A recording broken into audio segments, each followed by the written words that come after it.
as I was saying, Miss Reeves was so pleased to hear that we are going to be covering some content words with math. Go ahead and put your name and today's date on it if you haven't done that already.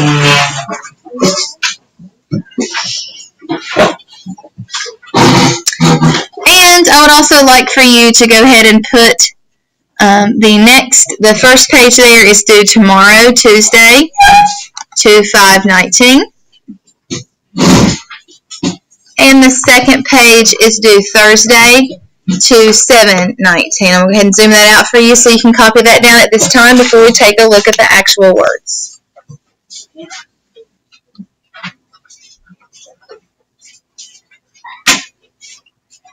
Okay. Let's take a closer look at these words. Repeat after me. We have polygon, diameter, parallel, octagon, estimate, probability, congruent, diagonal, triangle, and pentagon.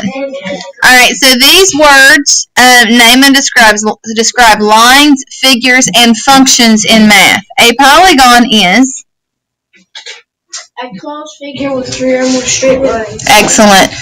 You probably first heard about polygons perhaps in second, but most definitely in third grade when you started studying quadrilaterals and understanding that quadrilaterals were polygons. They were closed shapes that had actually 4 straight lines and 4 angles.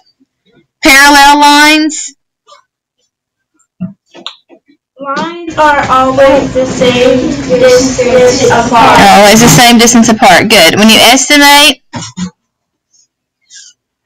when you make a careful guess about quantity. The quantity, right? But how much?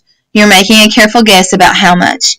When 2 figures are equal in size and shape, they are so equal in size and shape. Would a square and a triangle be congruent? No, because they're not the same shape, are they?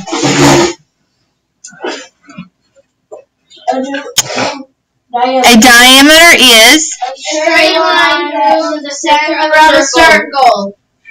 You use diameter to tell how wide a circle is.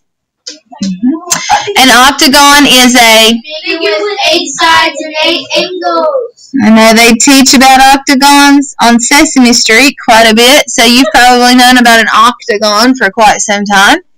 Probability refers to the chances that something happens. Think about, this probability. You see prob, and it sounds a lot like probably. That'll probably take place. Well, something will probably take place, and it's probably going to happen. There's a high chance of it going to happen. A line that slants is a diagonal. All right, a line that slants is a diagonal. A pentagon is a figure that has 5 sides and 5 angles. Circle 5 and 5.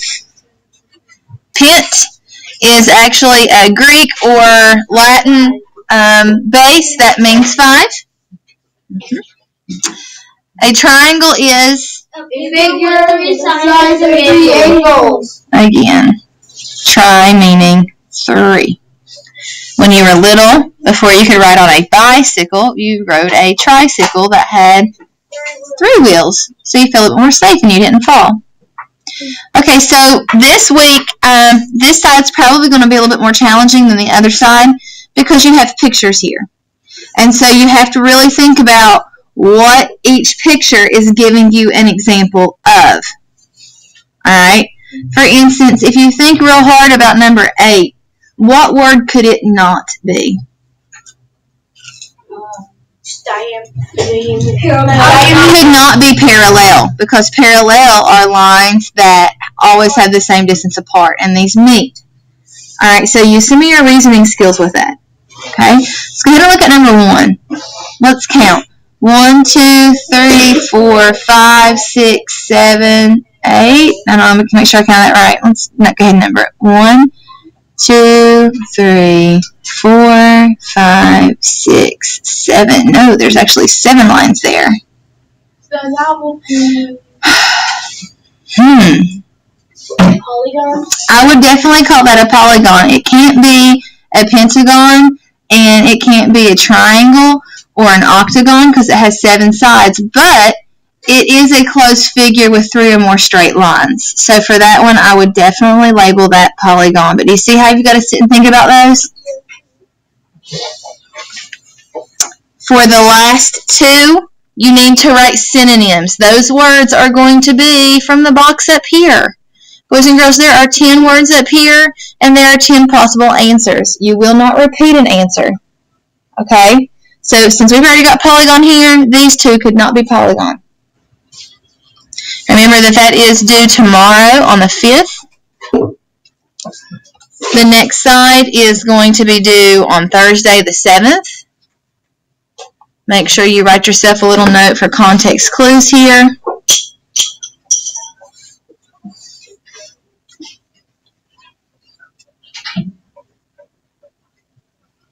And so you're going to really need to think about, they give you for the first one, we're not going to talk about the answer, so don't get anything out loud, but, number 1 says railroad tracks are blank lines. Well, if it's lines, that's already knocking out quite a few of these, right? A diameter is a line, so that might be it. A polygon is not a line. Parallel is a line, so that might be it. Octagon and estimate and probability, those aren't lines. So you have to really kind of narrow them down and think about it. What I'm starting to see from some people is they are just writing whatever. They're just throwing words up there. And using one of the words, the probability of getting them correct when you're just putting in words is you're having a very low probability of having a high score. Again, I think this last week I only had like 2 people that did not do Part B, but please make sure you take care of that. Again, I only want you checking an answer, not putting an X and a check. Alright, so which one means 3, tri, or penta? Tri. So I'm going to go ahead and put a check mark beside tri, but I will not put an X beside penta. I'm going to leave penta alone. Okay, that way it's very clear to me which one you chose. You can mark through the writing to learn unless you want 5 points extra credit. And you do have to make it 2 math questions and use at least 1 vocabulary in each one of those questions in order to get your 5 points. I had a couple of kids who did that last week, and I think one child had like a 42 on a post test, and he got the 5 points, so his 42 went up to a 47. And I know that doesn't seem like a lot, but his grade in the end might possibly go up because of those 5 extra credit points. Okay, so if you choose to do it, make sure you let me know you've done it, and then I will definitely check that and give you the points that you deserve. Alright, if you all have any questions, please feel free to ask me throughout the week. I'm going to send this video out to your parents like I do every week. Remember that we will have a quiz on Friday.